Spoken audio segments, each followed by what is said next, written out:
First, I want you to look at these pictures. Are they cute? Are they lovely? Of course, right? Children are always innocent and adorable. However, there are people who are treating children in wrong ways, even in horrible ways, and child abuse become rampant all over the world. But how much we know about this, and how can we do to reduce this problem? So my topic today is child abuse in Vietnam. I'm from class 3A. My presentation today has five main parts. First, the definition of child abuse, then some statistical data of child abuse in Vietnam, and I will show you some possible causes as well as consequences of this problem, and finally some suggestions.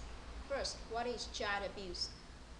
According to the definition of UNICEF, child abuse the mistreatment of child is the crime of harming the child in physical, sexual, or emotional ways. There are four main types of child abuse.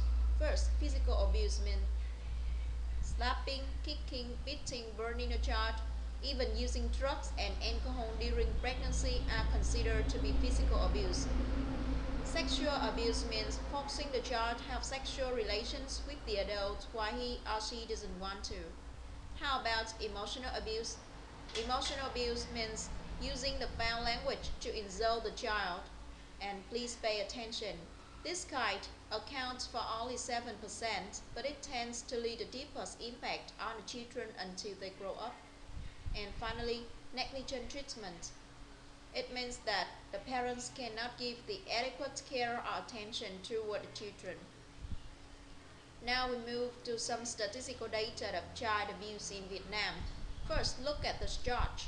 It shows that the information of rates of child abuse in Vietnam in 3 years from 2005 to 2007.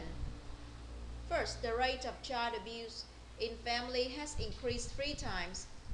In 2005, the number is more than 300 cases, but it climbed up to more than 1,100 cases in 2007. Especially, the rate of child abuse at school has increased dramatically 13 times. In 2008 to 2005, the number is just 24 cases, but in 2007, it is over 300 cases. Look at these facts. We can believe that Vietnam is the first country of Asia and the second country in the world that signed the International Convention of Rights of Child. Now I will show you the most typical case of child abuse in Vietnam. That is the case of the boy named Nguyễn Hào Anh in Đầm Rơi, Cà Mau. This boy, just 12 years old. In 2008, he worked for the married couple Huỳnh Thanh Giang and Mã Ngọc Thơm at a shrimp farm in Đầm Rơi, Cà Mau.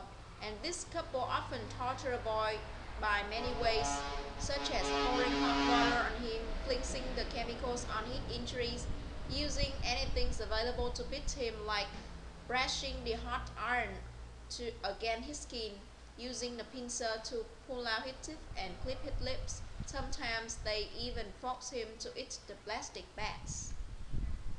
So what are some reasons of this problem? First, in family, the parents teach their children in wrong ways. That is the norm in Vietnamese traditional culture, to think that spare the rod spoil the child. So the parents just think shouting at a child or beating the child are good ways to educate them. And another reason is that the laws against child abuse are not strict enough to warn the people, and maybe the people around, include the local government and neighbor, they just ignore the child abuse. Even they observe the cases, but they think that it's not their business to take part in the domestic stuff, so just ignore. So what are some consequences of child abuse? Here I just mentioned the two consequences for the children and for the society. First, for the children. Child abuse can affect the children physically or mentally. First, physical effects. Physical effects. Any kind of physical abuse can cause a child hurt and pain, from the low level to the more serious ones. From the low level, such as rough and bruised skin like this, to the more serious one like being burned like this, or being deaf, being dumb, being blind, broken arm, broken leg, or even it can lead to the death of the child. And these things are preventing the normal development of the child.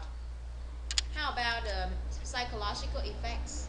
We have the tendency to underestimate the impacts of child abuse on the mental health of the children.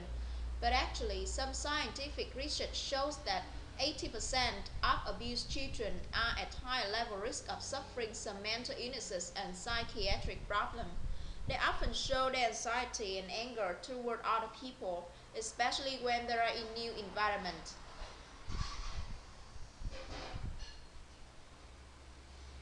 Hello?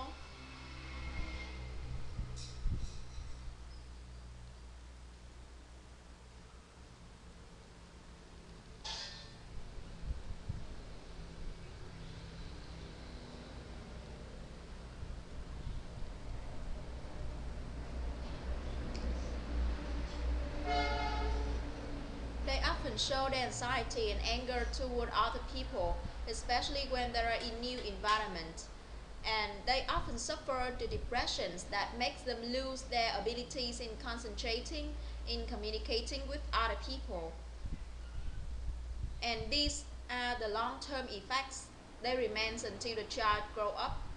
How about the consequences for society? In some ways, to some extent, we are preventing the normal development of a young generation. So we will lose, obviously, a group of potential human souls. Besides, in moral way, we are ourselves twisting a good image of a human Vietnam, of a human people. So there is a decline in the moral values in our society. So here I mentioned some suggestions to help to reduce this. First, the government can make the law against child abuse become stricter or tighten the law by raising the penalty for those who get involved in child abuse. And we can raise the public awareness of this problem by launching the campaigns and using the media. We can talk to the abused children, trying to show them that we are their friends. We are willing to share with them their feelings, their emotions, their hurts, their pains, and we can help by supporting a nursing home mentally or by our money. And if from now on, if any one of you catch any case of child abuse, please don't keep silent. Call the hotline as in the screen, and that the ways that we can help to reduce. And this and just some website address that you can find more information. And remember, children were born to be loved, not to be mistreated. Finally, thanks for your attention.